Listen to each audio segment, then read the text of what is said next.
Okay, hey, hi, hello, welcome back to the Alexandrian Codex. I swear to God, this is the last one. Okay, I could shoehorn in another one talking about how I'm changing cultural groups in Central America, North America, specifically in Mexico, to more accurately portray relationship of different lingual groups and cultural groups to each other rather than throwing them all under Mesoamerican, but well, I guess I just covered that, huh? This bit is going to be on events. Now, there's nothing too crazy going on here. Just a lot of shit. Really, this first category is, and I've broken these into subcategories. I just copied these over from a bunch of notes. Let's start with my notes, though. My notes have, and this is not going to show up well under all this white light, but this, oh yeah, look at how bad that looks. Hold up. Let's just kill this. Yeah, that's less bad. So you can see for every month of every year, this is 1836, 1837, 1838, all the way through 1936, I've detailed major events happening in North America during those months. For 1836, just for comparison, January, Davy Crockett arrives in Texas. January 30th, death of Betsy Ross. February 23rd, Battle of the Alamo. February 25th, Colt revolvers patented. March 1st, Convention of 1836. Republic of Texas being declared, Battle of the Alamo ending, death of Davy Crockett, James Bowie, William Travis, Texas Constitution, the Goliad Massacre. In April, we have the Wisconsin Territory being created, the Battle of San Jacinto, capture of Santa Ana. In May, we have Treaty of Alaska being signed. June, Arkansas becomes a state. James Madison dies. July, first English newspaper is published in Hawaii. August, Houston, Texas is founded, etc., etc., etc. You get it. Basically, I would love, and this is at the ass end of the project, to have, for the United States at least, maybe even Mexico and Canada, we'll see, but at least for the US, every month, an event fires. And given the amount of things that historically happen in that month, it gives you a series of choices. What happened that month? For example, if we talk about a simple one, like June, we can have an event saying, really the effort here is to try to make Victoria 2 teach more history than it does, at least for United States history. And I may decide that monthly is too much. We may have this go yearly, and I'll just have like the 4 biggest things that happened that year. That might be better balanced. But basically what you pick will give a short-term modifier on a province or on the nation as a whole. The death of James Madison, if you click and choose that event rather than... if you click on the Arkansas one, it'll talk about the settlement of Arkansas and how long that's taken and... the plans that were drawn up and yada yada. Just a TLDR version of a Wikipedia article, basically. Just to better immerse the player, to give more historical context, just to educate you too. And for me, I find that shit super interesting. Or if you pick James Madison instead, you can talk about his presidency, his impact on the United States, and the decision to pick the Arkansas focus might increase population attraction to the Arkansas state region, whereas the one for James Madison might boost the attraction to his political party, or give prestige, or something like that. Just like the existing events in Victoria 2 that talk about the death of this major person, or this influential person, or this person reworking that school system, or yada yada yada. Outside of these month-to-month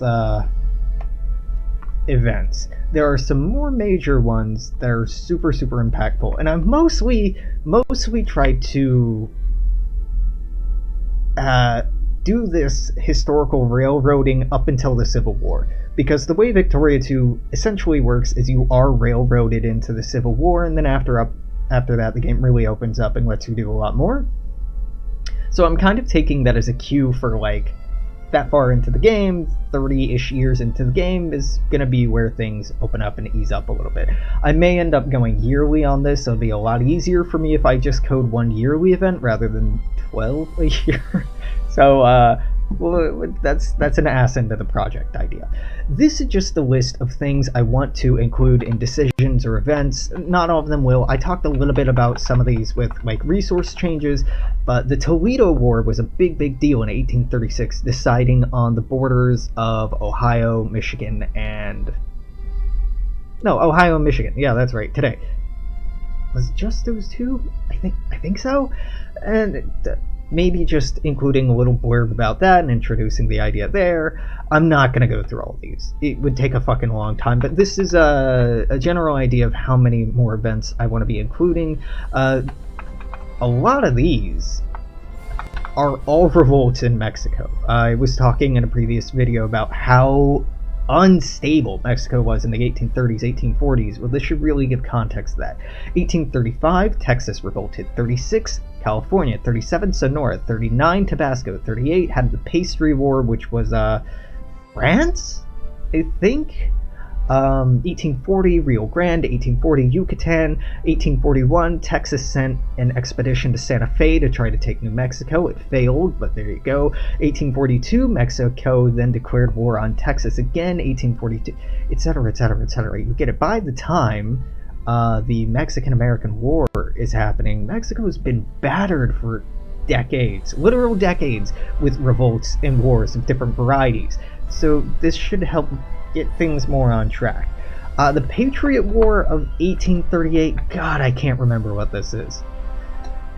This is why I want it personally for myself. I want this mod for myself so I can more ingrain and remember these. I was talking about the Upper and Lower Canadian rebellions in a previous video as being pretty important into forming what happens to Canada. I'm excited about that. New Mexico Revolt, Urea Revolt. The subsistence crisis in the Iron Confederacy is what I was talking about with Great Plains nations, caught myself, running into problems with the extinction of the buffalo. Essentially, they reached the point where they started dissolving, they weren't subsisting as well anymore, so this might be an annexation crisis that they run into. Fate of the Hudson Bay Company, just like I talked about. I want an option for Lower Canada, to form Quebec if they become independent. The Dominican Republic tried to join the USA. I should have written down the year on that. Slidell Purchase. Then, as far as interactions with Indigenous peoples, we have a ton of significant events that aren't portrayed in the game, like the Potawatomi Trail of Death in 1838, Cherokee eviction from Texas in 39, the Treaty of New Echota, which predated the Cherokee Trail of Tears. Basically, this treaty that was signed in 38, I think it was introduced in 34, was between the United States government and the Cherokee Nation, basically agreeing to sell territories east of the Mississippi in exchange for money and territories to the west of the Mississippi in 4 years' time. Well, the United States government interpreted in 4 years' time from when the treaty was sent through referendum by the United States government in 1834. The Cherokee interpreted as after being signed by both parties starting in 1836. The Cherokee Trail of Tears was the U.S. government trying to enforce this treaty.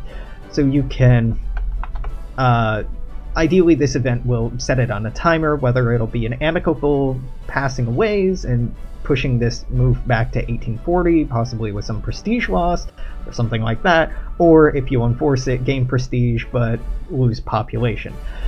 And then lots of treaties and wars with different tribes and nations and groups, and all of these were fairly significant, and it would take an extensive period of time for me to talk about them all, so I'm not going to do that. But there is an excellent Wikipedia page that just lists the exhaustive number of wars between the United States and native nations.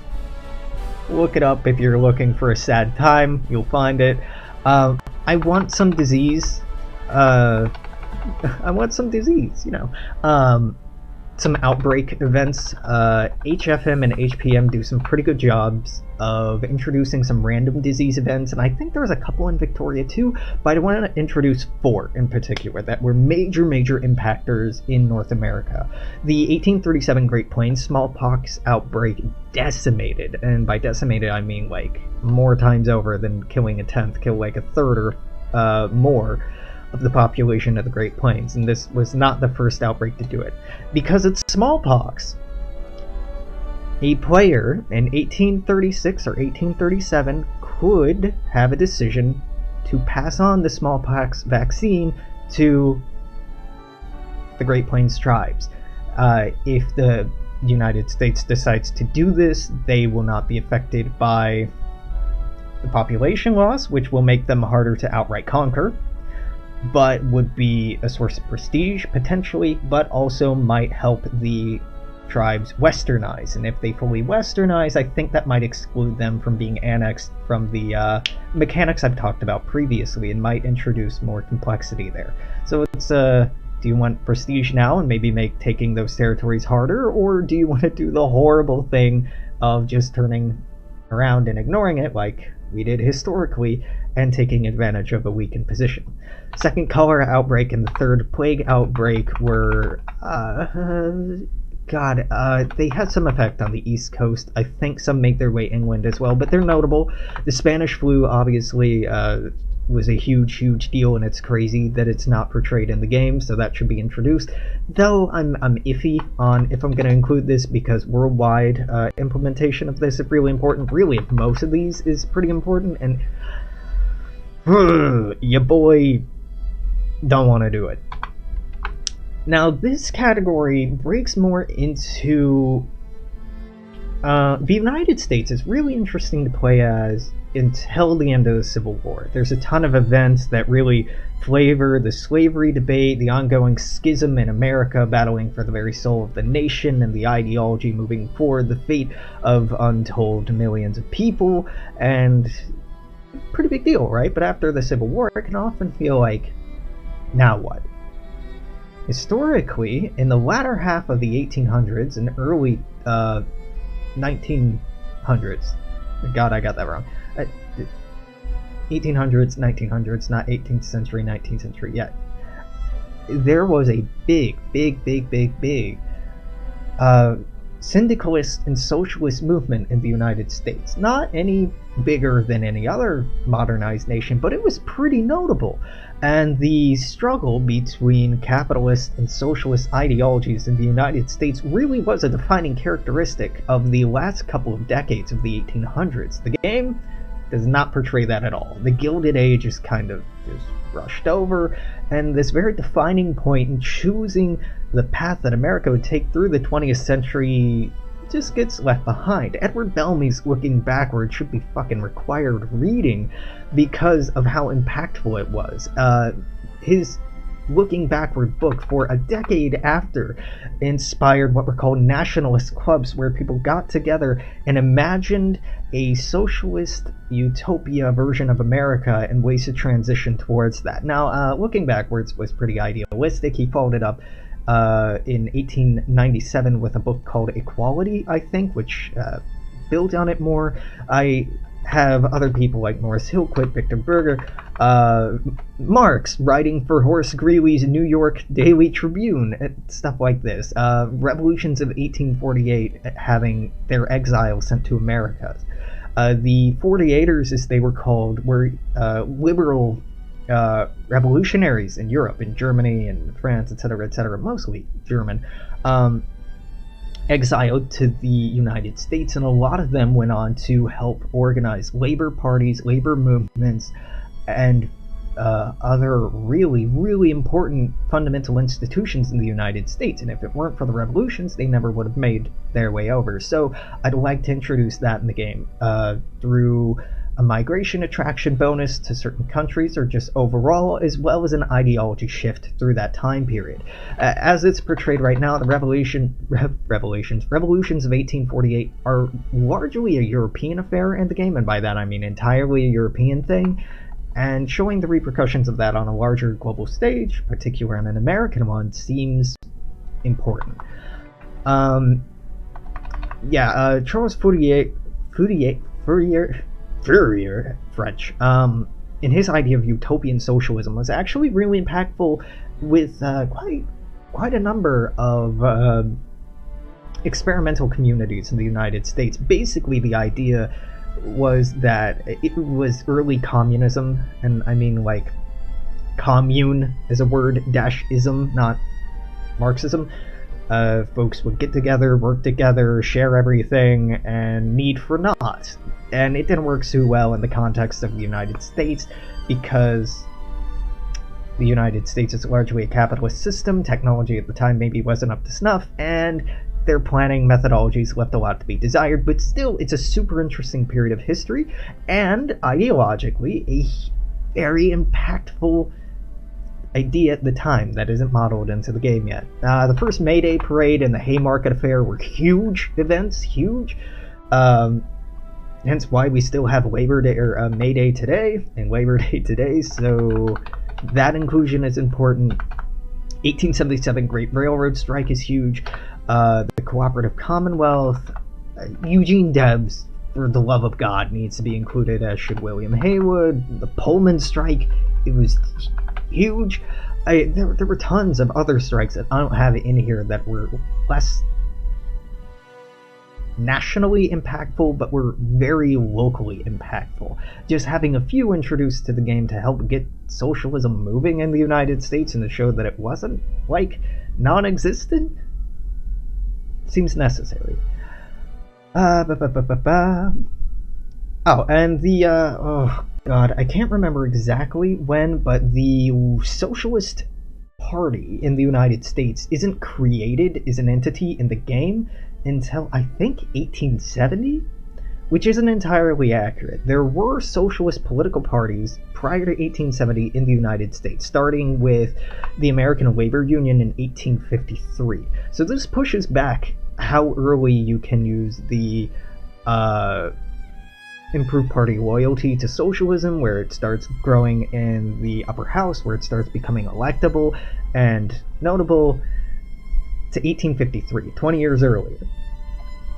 The ALU turned into communist clubs until 68, turned into the Social Party until 69, the International Working Men's Association until 74, the Social Democratic Working Party of North America only lasted 2 years, you can imagine why, Working Men's Party of the United States in 78, Socialist Labor Party of America in 89, the Socialist Party of America lasted until 1972. Now 1919 is when the Communist Party breaks off in the US. So I think I actually moved the Communist Party being founded in the United States back because of the schism. But that's what happened, my dog. And yeah, I've spent 18 minutes, Jesus, 20 minutes talking about like 3 pages of notes.